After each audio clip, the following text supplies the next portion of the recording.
All right, so we're still solving inequalities, but this one's a little bit longer because we do have distributive property that we need to take care of, and we have variables on both sides.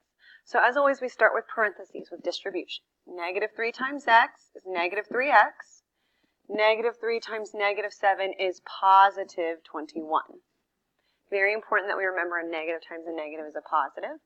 The other side doesn't have any distribution, so it will remain the same.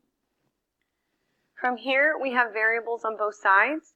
It doesn't matter which side you're going to eliminate, the negative 3x or the positive 4x.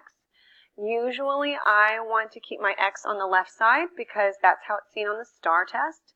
So I'm going to get rid of the x that's on the right side. Since it's a positive 4x, I'm minusing 4x because 4 minus 4 is 0. Now I have to do it to the other side. Okay?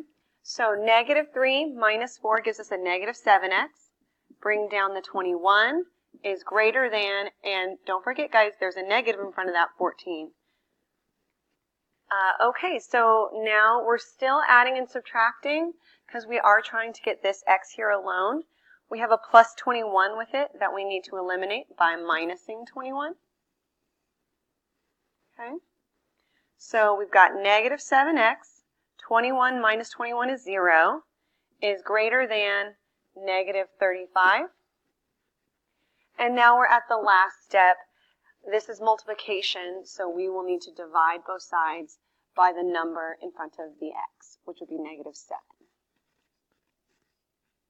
Negative 7 divided by negative 7 is 1, so we have 1x.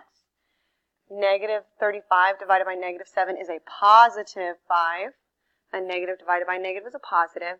And we will be switching the signs because we are dividing by a negative number.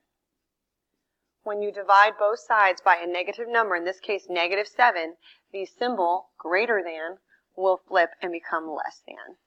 Our final answer is x is less than 5.